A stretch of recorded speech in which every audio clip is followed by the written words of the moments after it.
The banker's letter arrived on the same day Sarah Bennett buried her husband, and when she opened it with trembling hands in the parlor of their small homestead outside Abilene, Kansas, she discovered that Thomas had left her with debts totaling $3,000, more money than she had ever seen in her entire 24 years of life.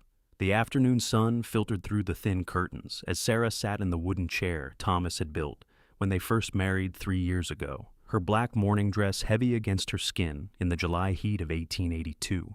The letter explained in cold, formal language that Thomas had borrowed against their land, their livestock, and even the equipment in their barn to finance a cattle venture that had failed spectacularly when a late spring blizzard decimated the herd he had purchased. The banker, Mr. Clarence Whitmore, required payment within 30 days, or he would seize everything Sarah owned, leaving her with nothing but the clothes on her back. She read the letter 3 times, each word sinking deeper into her consciousness like stones into a river. Thomas had been a good man, a kind man who smiled easily and worked hard, but he had also been a dreamer who believed every opportunity was the one that would make their fortune. She had loved him despite his impractical nature, or perhaps because of it, but now he was gone, kicked in the head by a spooked horse 5 days ago, and she was alone with debts that would take her a lifetime to repay. Sarah folded the letter carefully and placed it on the table beside her, then looked around the small parlor with new eyes. Everything here would soon belong to the bank. The furniture Thomas had crafted, the curtains she had sewn from fabric saved penny by penny, the photograph of their wedding day that sat on the mantel in a simple frame. She had no family to turn to. Her parents had died of fever when she was 17, and Thomas's family back in Ohio had never approved of their marriage to begin with. The sound of hoofbeats outside drew her attention, and she rose slowly, smoothing her dress before walking to the door. Through the window, she could see a man dismounting from a large bay horse, his movements smooth and confident. He was tall, broad-shouldered, wearing dusty trail clothes and a wide-brimmed hat that shadowed his face. Sarah did not recognize him, which was unusual in a community as small as theirs, where everyone knew everyone else's business.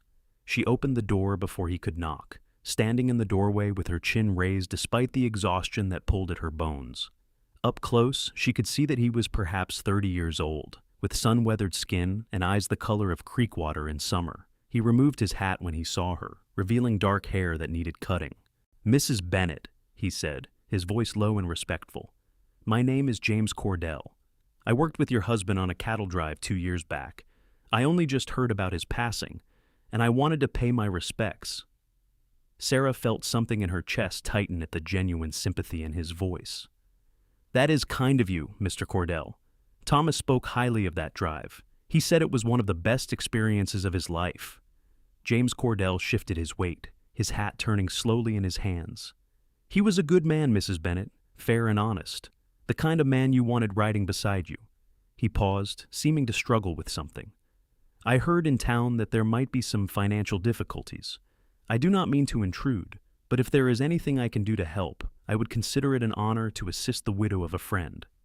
Sarah's first instinct was to refuse, to maintain her pride and handle her problems alone, but the weight of the banker's letter was still fresh in her mind.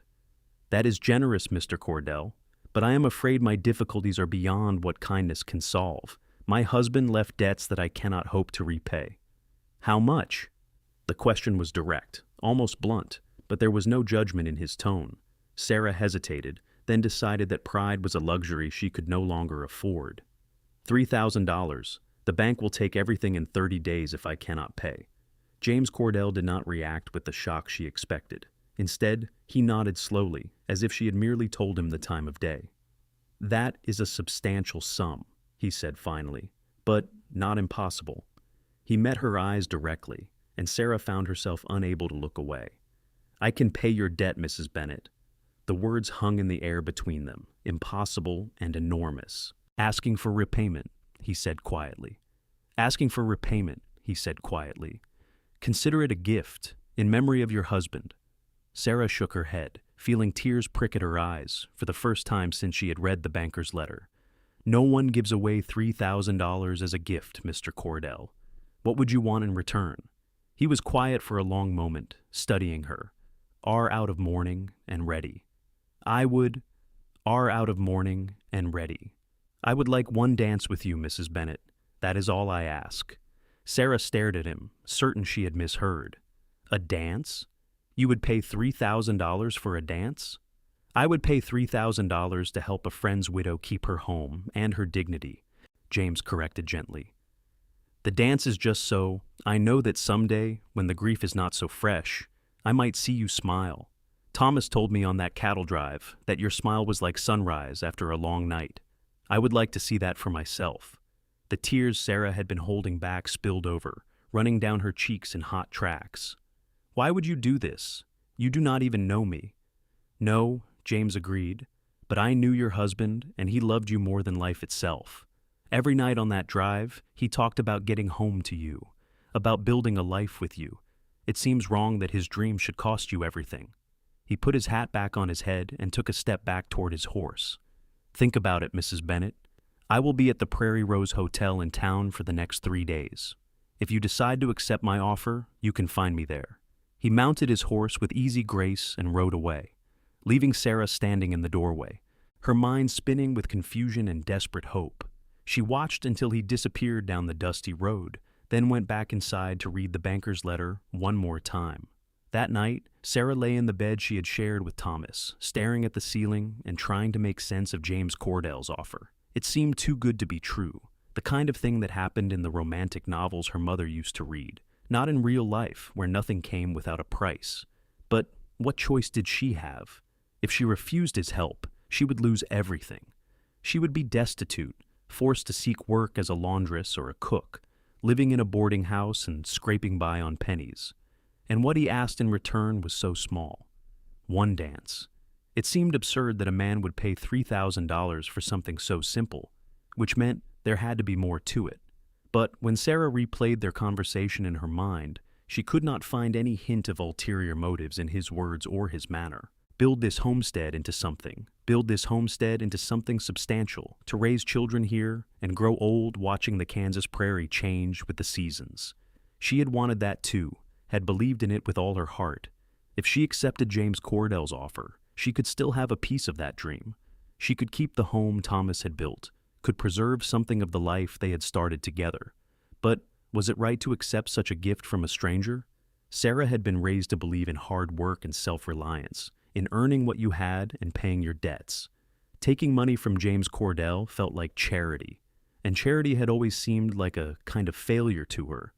But perhaps that was just pride talking, the same pride that had gotten Thomas into trouble in the first place. Perhaps there were times when accepting help was not weakness, but wisdom. She rose before dawn, as she always did, and went about the morning chores with mechanical efficiency. The chickens needed feeding, the cow needed milking, the garden needed watering. These familiar tasks gave her hands something to do while her mind continued to wrestle with her decision. By the time the sun had fully risen, painting the prairie in shades of gold and amber, Sarah had made up her mind. She changed out of her morning dress into a more practical gray cotton dress, pinned her honey-colored hair into a neat bun, and hitched up the wagon for the 5-mile journey into Abilene. The town was already bustling when she arrived, cowboys and cattle buyers mingling on the streets, women with shopping baskets moving between the stores, children running and playing in the alleys between buildings. Sarah had always loved the energy of town, the sense of life and possibility, but today she barely noticed it as she made her way to the Prairie Rose Hotel. The hotel was one of the nicer establishments in Abilene, a 2-story building with a broad front porch and windows that gleamed in the morning sun. Sarah had never actually been inside, having no reason to frequent a hotel, but she climbed the steps with determination and pushed open the front door. The lobby was cool and dim after the brightness outside, furnished with leather chairs and polished wood. A man behind the desk looked up as she entered, his expression polite but curious. "Can I help you, ma'am?" "I am looking for Mr. James Cordell," Sarah said, grateful that her voice sounded steady. "I was told he is staying here." The clerk nodded. "Room 12, upstairs, second door on the left." Sarah thanked him and climbed the stairs, her heart pounding harder with each step. When she reached room 12, she hesitated, her hand raised to knock, wondering if she was making a terrible mistake. But then she thought of the banker's letter, of losing everything Thomas had worked for, and she knocked firmly. The door opened almost immediately, and James Cordell stood before her, looking surprised to see her. He had shaved since yesterday and changed into clean clothes, a white shirt and black vest that made him look more civilized than he had in his trail clothes. "Mrs. Bennett," he said, stepping back to give her room. "Please, come in." Sarah entered the room, noting that it was neat and spare, with just a bed, a washstand, and a single chair by the window. James closed the door but left it slightly ajar, a gesture of propriety that she appreciated. "I have thought about your offer," she said without preamble, "and I would like to accept if it still stands." Relief crossed his face, quick and genuine. "It does. I am glad, Mrs. Bennett, truly." "I need to understand something first," Sarah said, meeting his eyes directly. "Why are you really doing this? No one pays $3,000 for a dance, Mr. Cordell. There has to be more to it." James was quiet for a moment, then walked to the window, looking out at the street below. "The truth is, Mrs. Bennett, I have more money than I need and no one to spend it on. I have been working cattle drives and ranches since I was 15 years old. I saved every penny, invested wisely, and now I own a ranch up in Montana Territory that is doing well. But I have no family, no wife, no children. Thomas was one of the few men I considered a real friend." He turned back to face her. "When I heard he died and left you in debt, it seemed like maybe I could do something meaningful with all that money I have been accumulating. As for the dance, I suppose that is selfish. I would like to meet you properly, when you are not drowning in grief and worry, to see if Thomas was right about that sunrise smile." The honesty in his words took Sarah's breath away. "A problem?" "No," Sarah said slowly. A problem." "No," Sarah said slowly. "I think it might actually be a relief. There has been enough dishonesty in my life lately." She took a breath. "If you are truly willing to do this, then I accept your offer. But I want to be clear that I will pay you back someday, somehow. I do not care how long it takes." James shook his head. "That is not necessary, Mrs. Bennett. This is a gift, not a loan." "It is necessary to me," Sarah said firmly. "I need to know that I earned my home, that I did not just take charity because I was too weak to manage on my own." He studied her for a long moment, then nodded. "Very well. If it matters that much to you, then when you are ready and able, you can pay me back. But there is no timeline, no interest, no pressure. Agreed?" "Agreed," Sarah said, feeling some of the weight lift from her shoulders. "What do we do now?" "Now I go to the bank with you and settle your debt," James said, reaching for his hat. "Then you can go home and start living your life again." The transaction at the bank was surreal. Mr. Whitmore's face went from smug satisfaction at seeing Sarah arrive to shock and then disappointment when James produced a bank draft for the full amount of the debt plus interest. The banker tried to suggest that perhaps Mrs. Bennett would prefer to set up a payment plan, but James cut him off with a cold look that made the older man swallow his words. "I believe Mrs. Bennett's business with you is concluded," James said in a tone that brooked no argument. "I trust you will have the deed and all related documents prepared for her to collect by the end of the week." Mr. Whitmore nodded reluctantly, and just like that, it was done. Sarah's debt was paid, her home was secure, and she walked out of the bank feeling as if she were floating. James walked beside her to where she had left her wagon, his presence solid and reassuring. "Thank you," Sarah said when they reached the wagon, the words feeling inadequate for what he had just done. "I do not know how to properly express my gratitude, Mr. Cordell." "You do not need to thank me," James said. "Just promise me that you will take care of yourself and not let this grief consume you. Thomas would want you to live, Mrs. Bennett, not just survive." Sarah felt tears sting her eyes again, but she blinked them back. "I will try. And the dance. When I am out of mourning, I will honor that promise." "I will look forward to it," James said, tipping his hat to her. "I will be heading back to Montana soon, but I will check in from time to time. If you need anything at all, you can send word to the Cordell Ranch in the Bitterroot Valley." He helped her into the wagon, his hand steady on her arm, and then stepped back as she gathered the reins. Sarah drove home in a daze, her mind struggling to process everything that had happened. In the space of 2 days, she had gone from destitute to secure, from hopeless to guardedly optimistic. It felt like a miracle, but miracles did not exist in the real world, did they? The weeks that followed were strange and difficult. Sarah threw herself into the work of maintaining the homestead, finding solace in the familiar rhythms of daily chores. She tended her garden, cared for her animals, and slowly began to make improvements to the property that had been neglected during Thomas's illness and after his death. Neighbors came by periodically, offering condolences and curious about how she had managed to settle her debts. But Sarah kept the details vague, saying only that a friend of Thomas's had helped her. The truth was that she thought about James Cordell constantly, trying to understand his motives and his character. She remembered the way he had spoken of Thomas with genuine affection, the respect he had shown her even in her grief, the matter-of-fact way he had handled the enormous sum of money.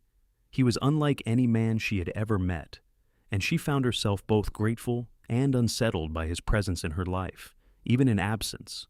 Mourning customs dictated that Sarah should wear black for at least a year, possibly longer, and refrain from social activities. It was a lonely, isolated existence, but it gave her time to process her grief and to think about her future. She had loved Thomas, had genuinely mourned his loss, but as the months passed, she also began to acknowledge the ways their marriage had been difficult. His impulsiveness, his tendency to chase dreams without considering the practical consequences, had often left her anxious and afraid. She had spent their marriage trying to be supportive, while also trying to protect them from his more reckless impulses, and it had been exhausting. Autumn came to Kansas in a blaze of gold and crimson, the prairie grass turning the color of honey in the slanting light. Sarah harvested her garden and put up preserves for the winter, feeling a quiet satisfaction at being able to provide for herself. She had always been capable, had always worked hard, but there was something different about doing it alone, about knowing that her survival depended entirely on her own efforts. In October, a letter arrived from Montana, forwarded through the general store in town. Sarah recognized James's handwriting from the signature on the bank draft, neat and precise. She opened it with trembling fingers, surprised by how much she wanted to hear from him. The letter was brief but warm, asking after her well-being and describing life on his ranch. He wrote about the changing seasons in Montana, the first snow already dusting the peaks of the mountains, the cattle being brought down from the high country for the winter. He mentioned a pair of kittens that had been born in his barn and how they reminded him of hope and new beginnings. He did not mention the money or the debt, did not press her for anything, just offered these small glimpses into his life as if they were friends corresponding. Sarah found herself reading the letter multiple times, imagining the ranch he described, the mountains and the snow, and the kittens playing in the hay. She had never been further than 50 miles from Abilene in her entire life, and the idea of Montana seemed impossibly exotic and distant. That night, she sat down at her small desk and penned a reply, telling him about her harvest and the improvements she had made to the homestead. She kept her tone friendly but reserved, unsure of what this correspondence meant or where it might lead. Over the winter, more letters came, each one a little longer and more personal than the last. James wrote about his childhood in Ohio, the reasons he had left home at 15 to make his way west. He had been orphaned young, raised by an uncle who treated him more like a servant than family, and had struck out on his own the moment he was old enough to do so. He had worked every job imaginable on the frontier, from ranch hand to trail boss, to eventually buying his own spread with money carefully saved over 15 years. Sarah found herself writing back with equal honesty, telling him about her own childhood, the loss of her parents, her marriage to Thomas. She wrote about the loneliness of widowhood, the way grief came in unexpected waves, the struggle to find meaning in her days. Writing to James became a kind of lifeline, a connection to someone who seemed to understand her without judgment. By the time spring arrived in 1883, Sarah realized that she thought of James as a friend, perhaps her closest friend, despite the fact that they had only met once. His letters had sustained her through the long, dark winter, giving her something to look forward to when the days seemed endless and bleak. She had been writing to him for months, but she had not seen him since that day at the hotel, and she found herself wondering if he would return to Kansas, if he would remember his request for a dance. The answer came in May, when Sarah received a letter saying that James would be passing through Abilene in June on business and hoped to call on her. The letter was formal, almost courtly, asking permission to visit rather than assuming it would be welcome. Sarah wrote back immediately, saying that he would be most welcome and that she would be pleased to receive him. As the date of his arrival approached, Sarah found herself nervous in a way she had not expected. She cleaned the house from top to bottom, planted flowers around the porch, made sure she had fresh bread and pie to offer a guest. was that she cared what James Cordell was, that she cared what James Cordell thought of her, cared about seeing him again after so many months of letters. When he finally arrived on a warm June afternoon, riding the same bay horse she remembered from last year, Sarah's heart leapt in a way that both thrilled and frightened her. She had been out of mourning for only a few weeks, having observed the full year of black crepe, and she was wearing a simple blue cotton dress that matched her eyes. She had left her hair down, pinned back from her face but flowing loose down her back, and she saw James's eyes widen slightly when he saw her. "Mrs. Bennett," he said, dismounting and removing his hat. "You look well." "So do you, Mr. Cordell," Sarah replied, and it was true. He looked healthy and strong, his skin tanned from outdoor work, his movements confident and easy. "Please, come in. I have coffee and pie if you are hungry." They sat on the porch, drinking coffee and eating apple pie, and the conversation flowed as easily as it had in their letters. James told her about his journey from Montana, the changing landscape as he traveled south, the cattle towns springing up along the railroad. Sarah told him about her spring planting, the new calf her cow had produced, the improvements she had made to the barn. As they talked, Sarah felt a warmth growing in her chest, a sense of rightness that she had not felt in a long time. James was easy to talk to, quick to laugh, genuinely interested in what she had to say. He did not talk down to her or dismiss her opinions, did not seem to think less of her for being a woman alone. Instead, he treated her as an equal, someone whose thoughts and feelings mattered. Of mourning, and I do not wish to presume of mourning, and I do not wish to presume anything. But I wonder if you might consider accompanying me to the dance at the town hall next Saturday. I believe it is time I collected on that promise of one dance. Sarah's pulse quickened.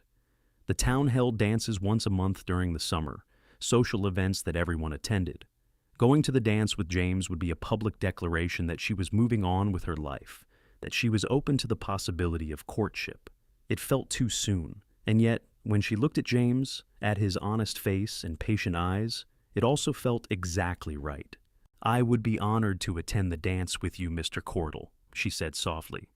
"But I think after all these months of correspondence, you might call me Sarah." His smile was like the sun breaking through clouds. "Only if you call me James."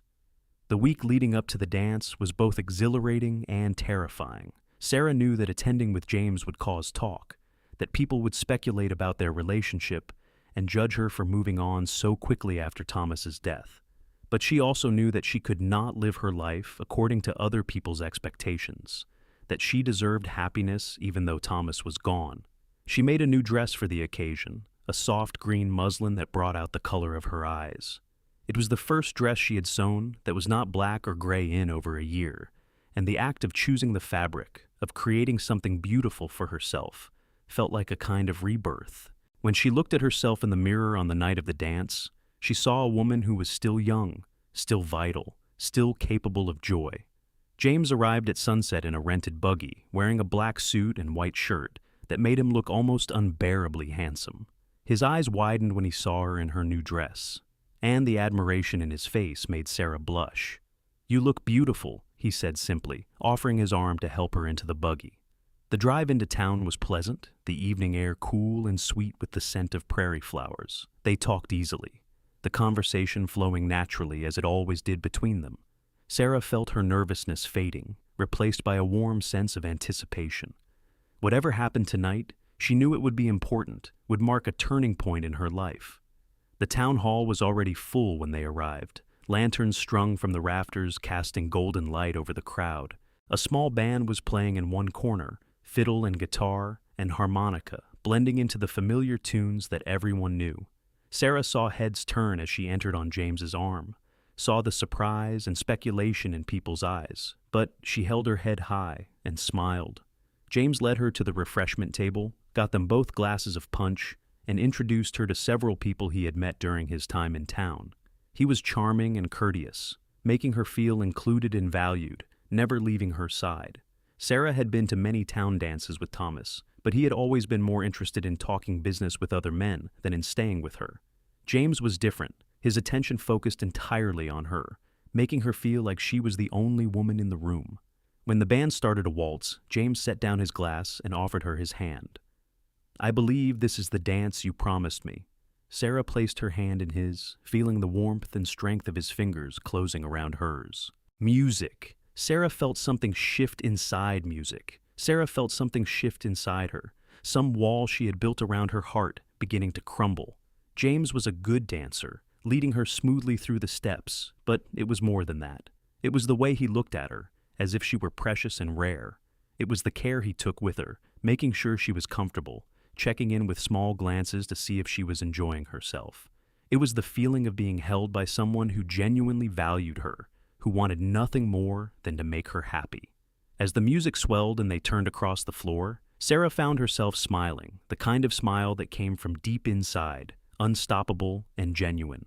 James saw it, and his own face lit up in response. "There it is," he said softly. "That sunrise smile Thomas told me about. It was worth the wait, Sarah." Tears pricked at Sarah's eyes, but they were not tears of sadness. "Thank you," she whispered, "for everything. For saving my home, for your letters, for being here. Thank you." "There is nowhere else I would rather be," James said, and the sincerity in his voice made Sarah's heart ache in the best possible way. They danced 3 more times that night, breaking the informal rule that said a man and woman should not dance more than twice together unless they were courting. By the time James drove her home, it was nearly midnight. The prairie spread out around them under a canopy of stars so thick and bright it looked like diamonds scattered across black velvet. When they reached her homestead, James helped her down from the buggy, his hands lingering on her waist for just a moment longer than necessary. "I leave for Montana in the morning," he said quietly. "But I would like to come back, if you would welcome another visit. I would like to court you properly, Sarah, if you think you might be willing to consider it." Sarah's heart was pounding so hard, she was sure he could hear it. "I would like that very much," she said, her voice barely above a whisper. "I did not expect to feel this way again, James.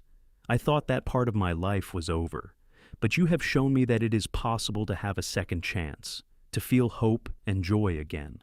Yes, I would very much like you to court me." James smiled, and in the moonlight he looked almost boyish despite his 31 years. "Then I will return as soon as I can. Until then, will you continue to write to me?" "Every week," Sarah promised. "The dance, and for so much more. Sarah, the dance, and for so much more." Sarah watched him drive away, standing on her porch until the sound of hoofbeats faded into the distance. When she finally went inside, she felt as if she were glowing from within, filled with a happiness she had almost forgotten was possible. She had lost so much in the past year, but standing there in the darkness, she realized she had also gained something precious and unexpected. She had gained a future and the possibility of love. The summer of 1883 passed in a golden haze. James returned to Montana, but kept his promise to write, and his letters arrived like clockwork every week. Sarah found herself living for those letters, for the window they provided into his life and his thoughts. He wrote about his work on the ranch, the challenges of managing a large operation, his hopes for the future. He also wrote about his feelings for her, carefully and respectfully, making it clear that his interest was serious and his intentions honorable. Sarah wrote back with equal care, telling him about her days, her own hopes and dreams. She found herself confiding in him in ways she had never been able to confide in Thomas, sharing her fears and insecurities as well as her joys. James never judged her, never made her feel small or foolish. Instead, he encouraged her, supported her, made her feel capable and strong. In August, James returned to Kansas for a full week, and they spent every day together. He helped her with repairs to her barn, fixed a section of fence that had been damaged in a storm, and even helped her harvest her garden. In the evenings, they would sit on her porch and talk for hours, watching the sun set over the prairie and the stars come out one by one. It was on one of those evenings that James told her about his dream of building his ranch into something substantial, a legacy that could be passed down through generations. "But a legacy needs family," he said, looking at her intently. "It needs someone to share it with, children to inherit it. I have been alone for so long, Sarah. I never realized how lonely I was until I met you." Sarah felt her throat tighten with emotion. "I was lonely too," she admitted. "Even when Thomas was alive, I was lonely in some ways. He was a good man, but we did not really understand each other. Not the way you understand me." James reached across the space between their chairs and took her hand. "I want to marry you, Sarah. I know it is too soon to ask, that we have not been courting long enough for it to be proper, But I am 31 years old, and I have never felt about anyone the way I feel about you. I do not want to waste time on formalities when I already know what I want." Sarah's heart felt like it might burst. "What about my home? Everything I have is here." "Sell it," James said simply, "or keep it and rent it to someone who needs a place. Montana is beautiful, Sarah. Wide open spaces, mountains that take your breath away, air so clean and clear, it feels like you were breathing in heaven. I want to show you all of it. I want to build a life with you there." "But I have never been anywhere," Sarah said, feeling a flutter of fear. "I do not know anything about Montana or ranching or any of that life." "You know about hard work and determination and kindness," James said firmly. "That is all you need. The rest you can learn, and I will be beside you every step of the way." He squeezed her hand gently. "I am not asking you to decide right now. Think about it. Pray about it if you are inclined. But know that I love you, Sarah Bennett, and I would count myself the luckiest man alive if you agreed to be my wife." Sarah felt tears streaming down her cheeks, but she was smiling. "I do not need time to think," she said, her voice shaking with emotion. "Yes, James, yes, I will marry you. I love you too, and I cannot imagine anything better than building a life with you, wherever that may be." James rose from his chair and pulled her to her feet, drawing her into his arms. When he kissed her, it was gentle and reverent, a promise of all the kisses to come. Sarah melted into him, feeling safe and cherished and alive in a way she had never felt before. This was what love was supposed to feel like, she realized. Not just comfortable or convenient, but thrilling and deep and real. They were married in September in a simple ceremony at the church in Abilene, with only a few close friends and neighbors in attendance. Sarah wore a cream-colored dress with lace at the collar and cuffs, and James wore his best suit, looking nervous and proud and impossibly happy. When the minister pronounced them husband and wife, James kissed her with such joy that the small congregation burst into applause and laughter. The days after the wedding were a whirlwind of activity. Sarah sold most of her furniture, but kept a few precious items, things that had belonged to her parents or that she had made herself. She arranged to rent the homestead to a young family who had recently arrived from Missouri, ensuring that the land Thomas had worked so hard on would continue to be cared for. The money from the sale and rental would go toward repaying James, though he continued to insist it was not necessary. In early October, they set out for Montana, traveling by train from Abilene to Billings, then by wagon the rest of the way to the Bitterroot Valley. The journey took 2 weeks, but Sarah did not mind. Every mile that passed was a new adventure, a chance to see landscapes she had only read about in books. The endless plains gave way to rolling hills, then to mountains that rose like giants against the sky. James pointed out landmarks and told her stories about his travels, making her laugh with tales of mishaps and adventures. When they finally arrived at the Cordell Ranch, Sarah was stunned by its beauty. The ranch house was larger than she had expected, a sturdy log structure with a wide porch and stone chimney. It sat in a valley surrounded by mountains, with a creek running through the property and meadows that stretched as far as the eye could see. The leaves on the aspen trees were turning gold, and the air smelled of pine and cold water and possibility. "This is home," James said, watching her face carefully. "What do you think?" "I think it is the most beautiful place I have ever seen," Sarah said honestly. "I think I could be happy here." And she was happy, more so than she had ever imagined possible. The work was hard, harder than anything she had done in Kansas. Ranch life meant long days and constant challenges, from managing the livestock to dealing with harsh weather, to simply keeping a household running with limited supplies. But Sarah threw herself into it with determination, learning quickly and adapting to her new environment. James was a patient teacher, showing her how to ride better, how to help with the cattle, how to read the signs of changing weather in the mountains. He also made sure she had time for herself, encouraging her to explore the valley, to paint and draw the landscapes that captivated her, to make friends with the few other ranch wives in the area. He was a true partner in every sense of the word, sharing the work and the decisions, valuing her opinions and her contributions. Their first winter in Montana was brutal, with snowstorms that lasted for days and temperatures that dropped so low the water in the bucket by the stove would freeze overnight. But the ranch house was well built and warm, and Sarah found a certain coziness in being snowed in with James. They spent long evenings by the fire, reading aloud to each other, playing cards, making love in the big bed upstairs while the wind howled outside. Sarah learned that passion could be both tender and fierce, that physical intimacy could be a kind of communication all its own when shared with someone you loved deeply. In the spring of 1884, Sarah discovered she was pregnant. The news filled her with equal parts joy and terror. She had never been around babies much, had no mother to guide her through pregnancy and childbirth.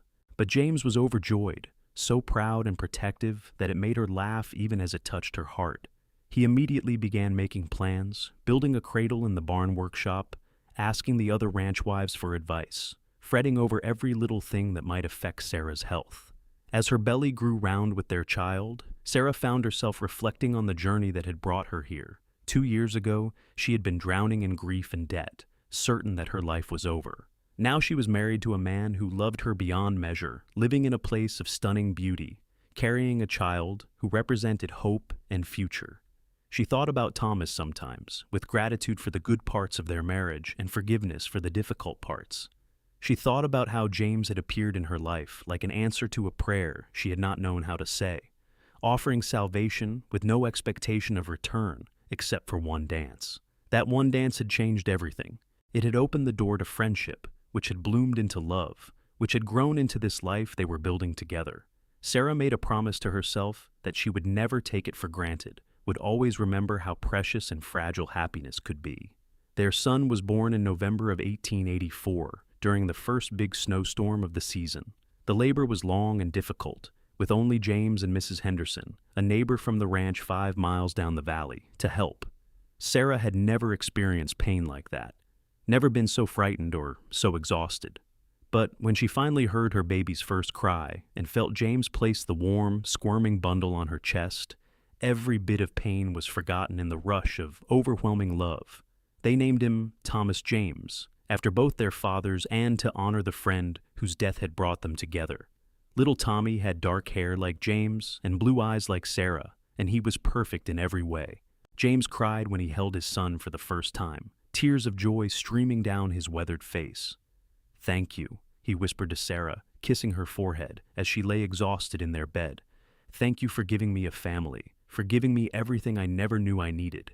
The years that followed were full and rich. They worked hard, expanding the ranch and building it into one of the most successful operations in the Bitterroot Valley.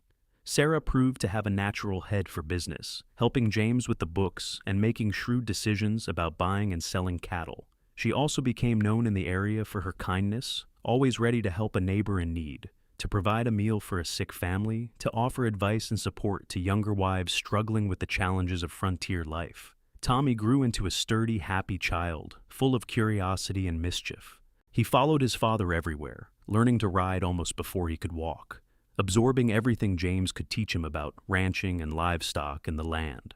Sarah loved watching them together, loved seeing the bond between father and son grow stronger every day. In 1887, Sarah gave birth to twin daughters, Emma and Rose, who were as different as night and day despite being identical in appearance.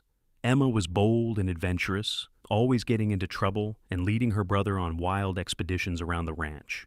Rose was quieter and more thoughtful, preferring to stay close to Sarah and help with cooking and gardening. James doted on his daughters, completely wrapped around their tiny fingers from the moment they were born.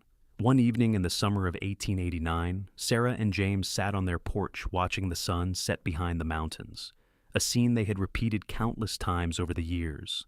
Tommy was 7 now, running through the meadow with the twins toddling after him as fast as their short legs could carry them. The sound of their laughter floated on the evening air, pure and joyful.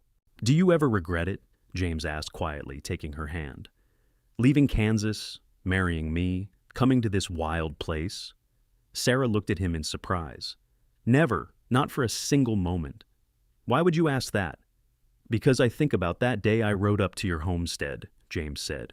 "How desperate you must have been, how vulnerable. I sometimes worry that I took advantage of that you married me out of gratitude rather than love." Sarah turned in her chair to face him fully, cupping his face in her hands. "James Cordell, you listened to me. You saved my life that day, it is true, but not just by paying my debt. You saved me by showing me that there was still good in the world, still kindness and generosity. You saved me by being patient, by giving me time to heal, by not asking for anything except one dance. She smiled, remembering that night at the town hall. That dance changed my life, not because it obligated me to anything, but because it showed me who you really were, a man who keeps his word, who values the simple things, who sees people for who they really are. She leaned forward and kissed him softly. I did not marry you out of gratitude, my love. I married you because you make me laugh, because you challenge me to be better, because you love me exactly as I am. I married you because I cannot imagine a life without you, because you are the best man I have ever known, and I would choose you again every single day for the rest of my life. James pulled her close, burying his face in her hair. I love you so much, Sarah. You and these children are everything to me. I just want to make sure you are happy. I am happy, Sarah said firmly. Happier than I ever dreamed possible. This life we have built, this family, this home, it is everything I ever wanted and more. As if to punctuate her words, Tommy came running up to the porch, the twins trailing behind him. Mama, Papa, come see. There is a mama deer and her baby in the meadow. Come look. James and Sarah exchanged a smile and rose from their chairs, following their children down into the meadow where the deer were grazing in the long evening light.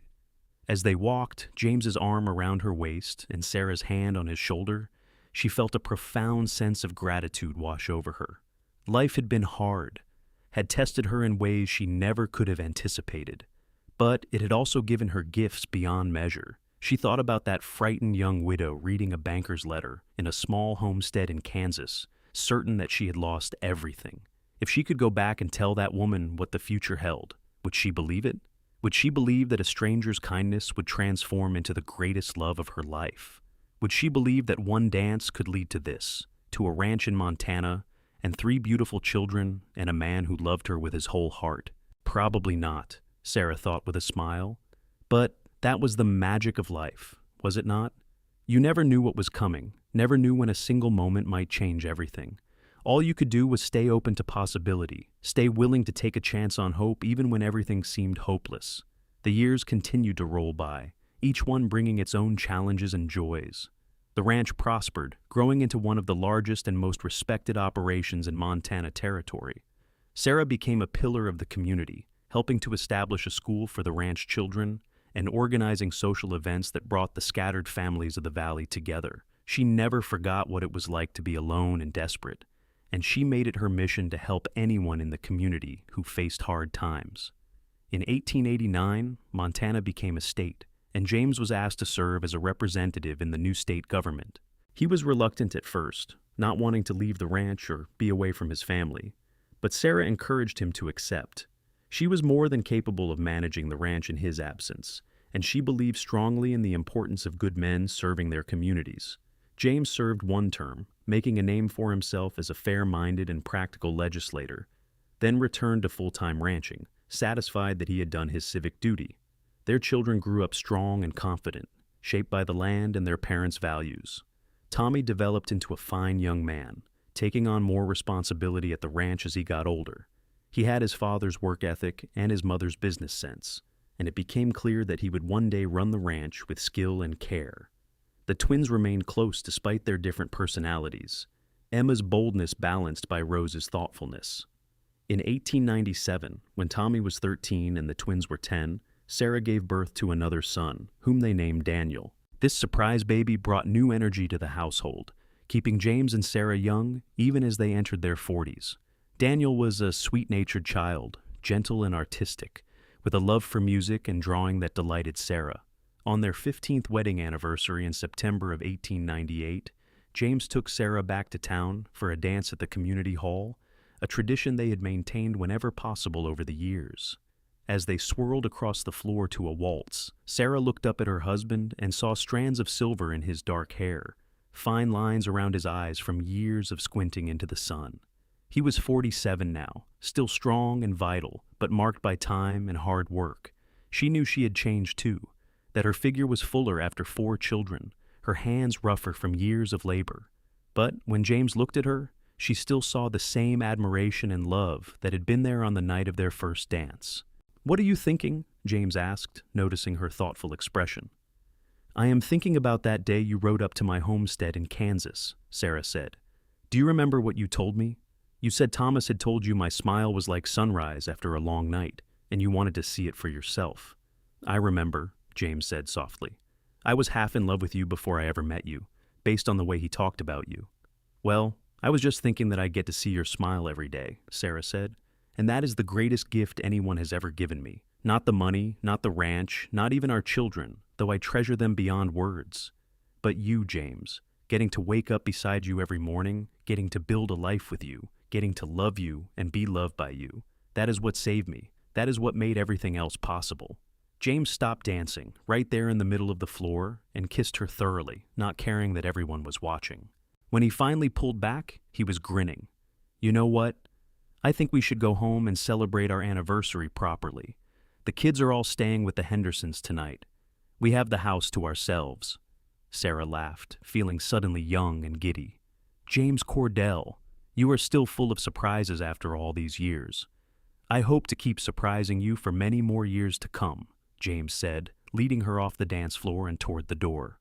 They rode home under a canopy of stars, the Montana night cool and clear around them. The ranch house glowed with lamplight as they approached, welcoming and warm. Inside, James built up the fire, while Sarah changed into her nightgown, and they made love slowly and tenderly, taking their time to savor each touch and kiss. Dance for all of this. Thank you for dance for all of this. Thank you for choosing me. Thank you for choosing me back, James replied, his hand stroking her hair. For taking a chance on a strange cowboy who offered to pay your debts in exchange for a dance. It was the best bargain I ever made. Sarah smiled in the darkness. It was not much of a bargain. You definitely got the better end of the deal. I disagree, James said. I got everything I ever wanted and more than I ever deserved. I call that an excellent bargain. They fell asleep wrapped around each other, content and grateful, two people who had found each other at exactly the right moment and built something beautiful together. The 20th century arrived with fanfare and excitement, bringing changes to the Montana territory that both thrilled and concerned the ranching families. Automobiles began appearing in the larger towns. Telephones connected distant communities, and the railroad extended its reach into previously isolated areas. James and Sarah adapted as they always had, embracing useful innovations while holding fast to the values that had guided them through the years. Tommy married in 1905, bringing home a lovely young woman named Catherine from Missoula. Sarah welcomed her new daughter-in-law with open arms, helping her adjust to ranch life and teaching her everything she had learned over the years. When Catherine gave birth to Sarah's first grandchild in 1906, a boy they named James Thomas, Sarah felt the circle of life completing itself in a beautiful way. She held that baby and remembered holding Tommy 22 years earlier, remembered the fear and joy and overwhelming love. Emma and Rose both married within a year of each other.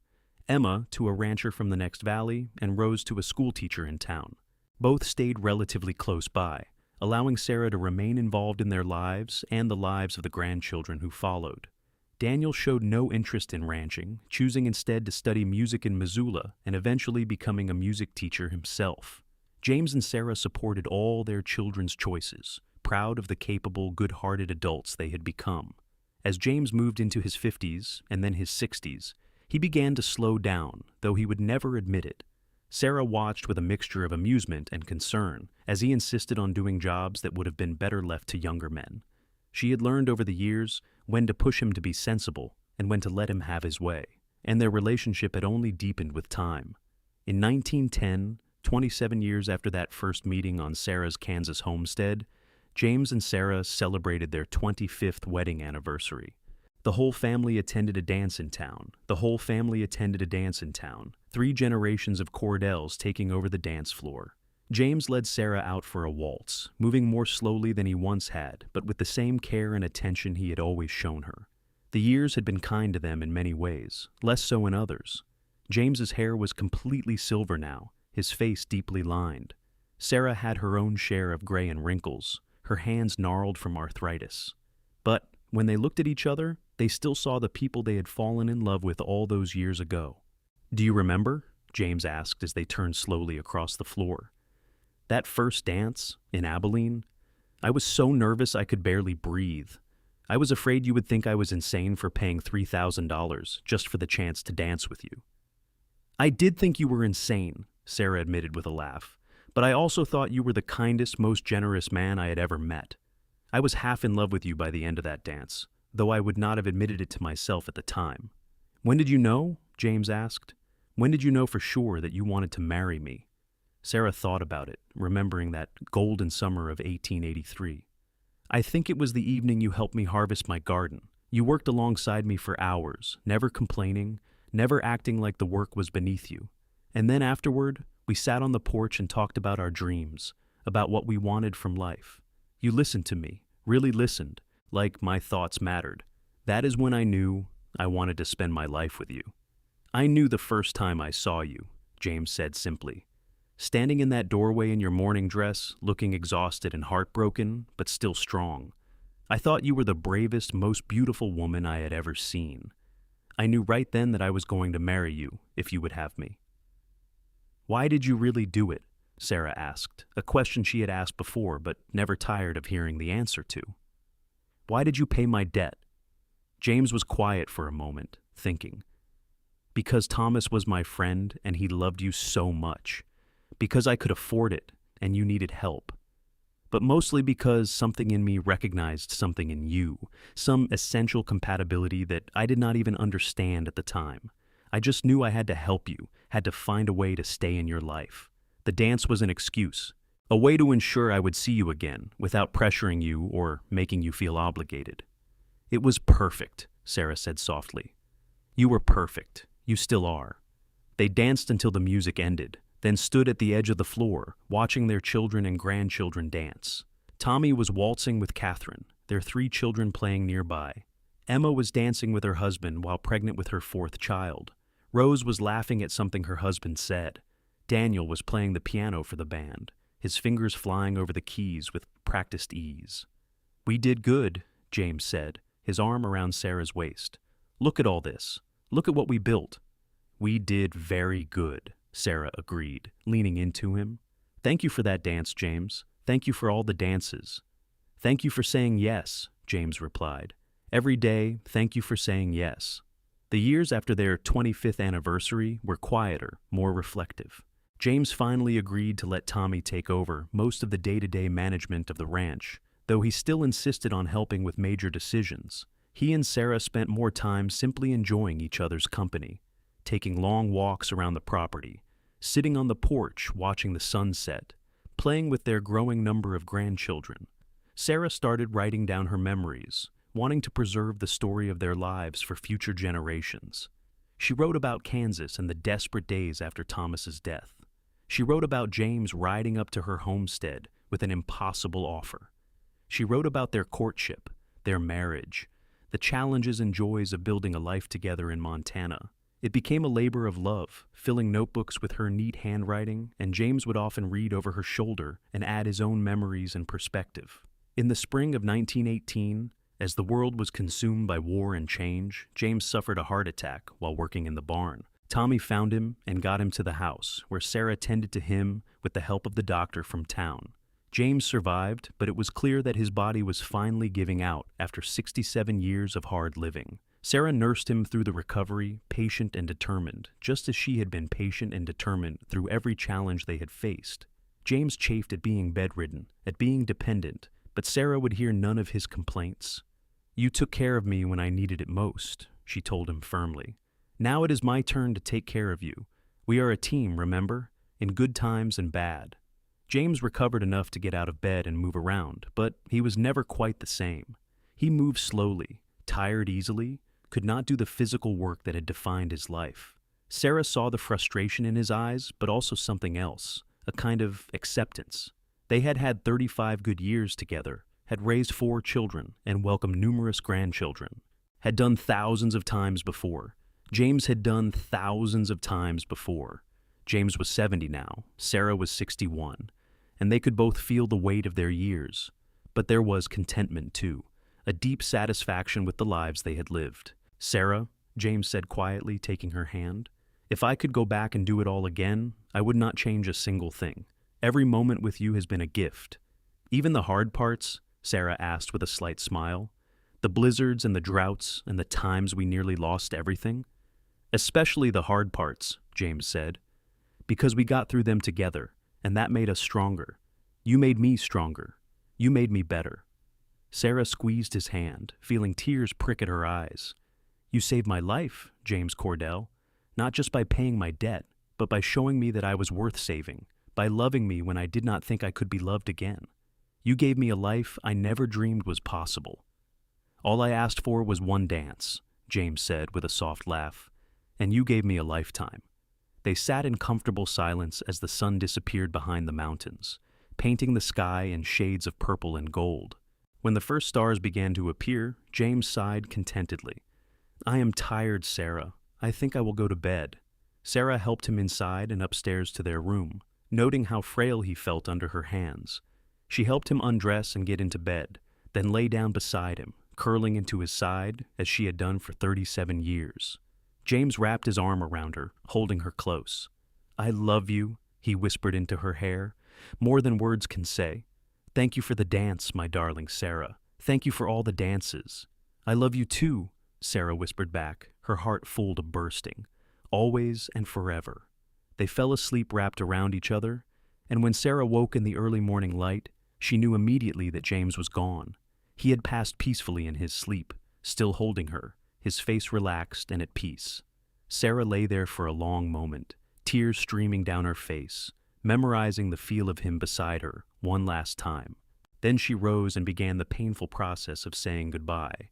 The funeral was attended by seemingly everyone in the Bitterroot Valley and beyond.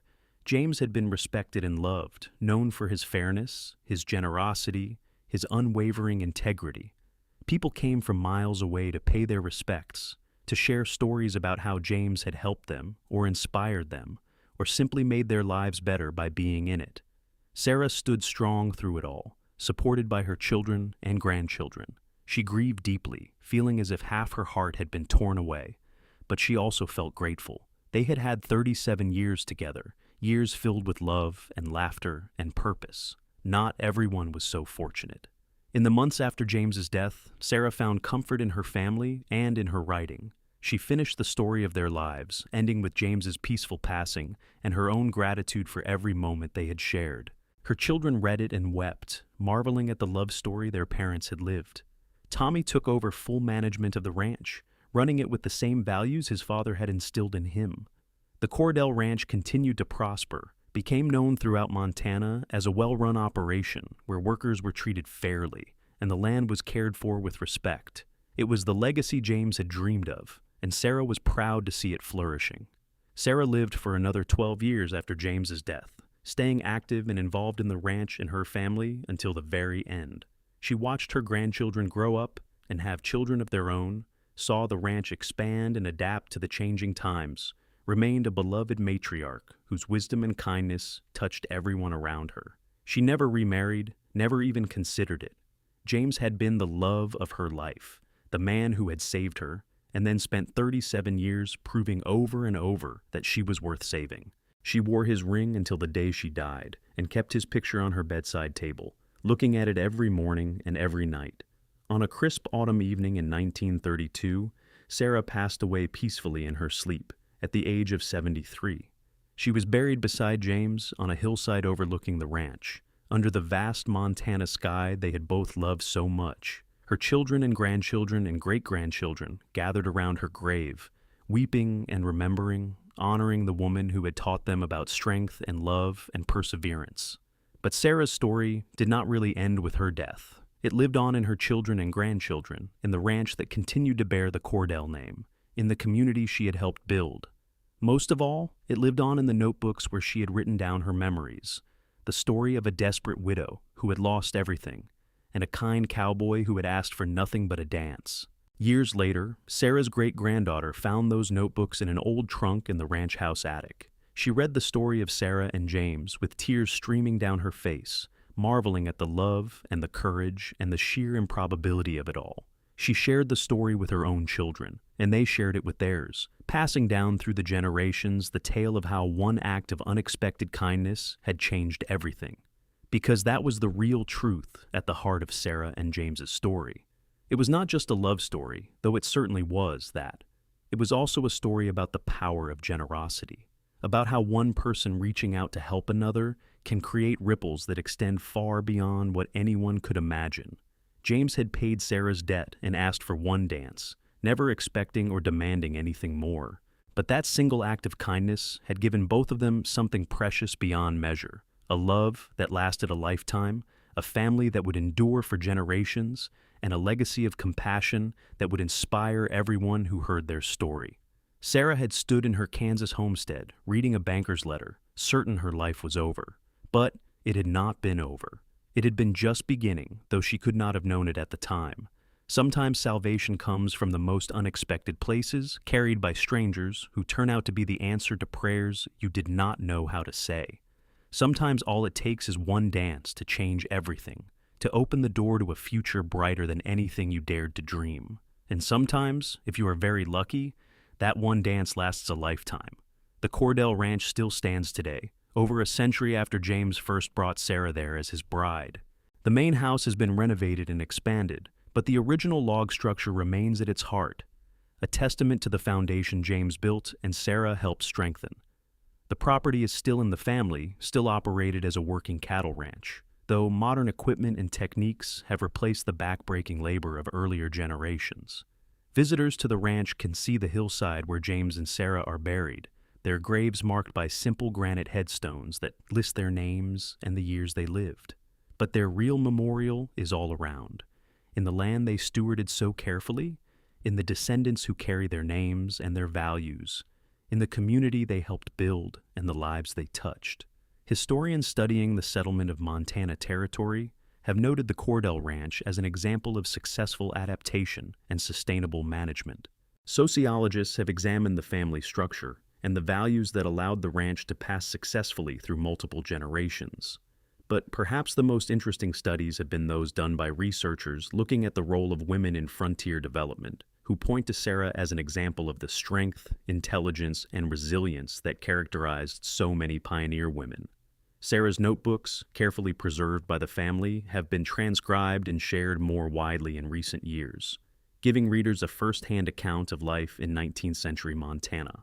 But beyond the historical details, what resonates most with readers is the love story at the heart of the narrative.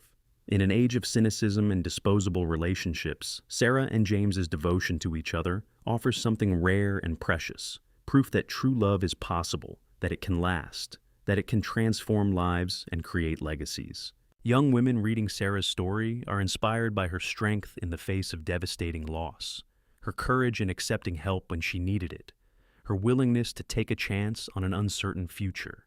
Young men are inspired by James's example of masculinity that combines strength with gentleness, success with generosity, confidence with humility.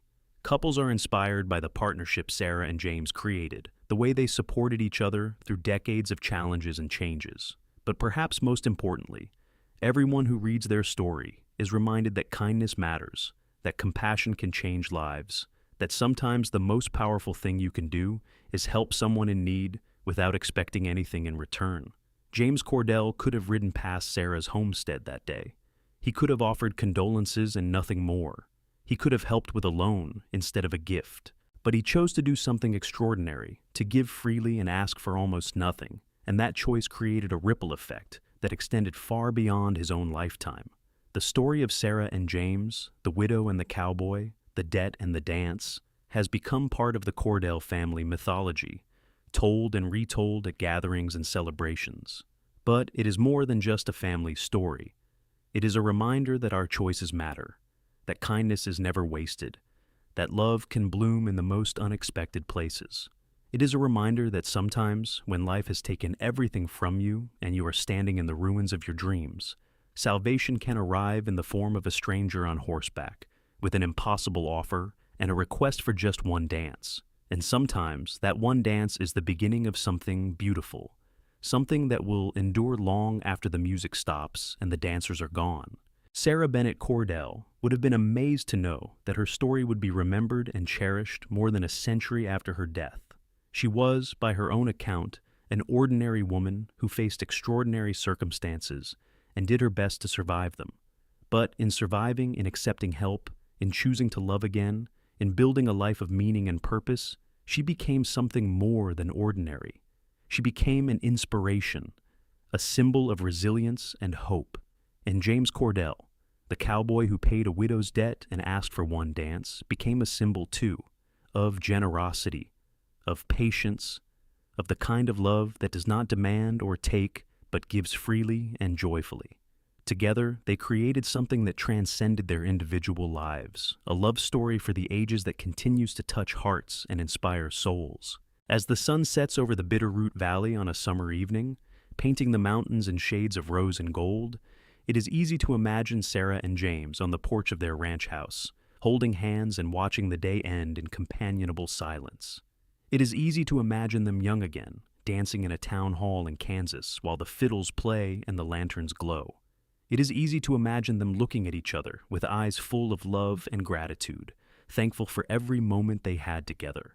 Their story reminds us that love is worth the risk, that second chances exist, that kindness can heal even the deepest wounds. It reminds us that we are all connected, that our actions ripple outward in ways we cannot always see, that helping another person is never a waste, even if we receive nothing in return. Most of all, it reminds us that sometimes all it takes is one dance to change a life forever. One dance, one moment of connection, one choice to reach out to another human being in their moment of need. Sarah and James took that chance, made that choice, and created a legacy of love that endures to this day. And that, in the end, is the greatest gift any of us can leave behind. Proof that we lived, that we loved, that we made the world a little bit better for having been in it. Sarah and James did that, and their story continues to inspire everyone fortunate enough to hear it. The dance is over, the music has stopped, but the love endures. Always and forever, the love endures.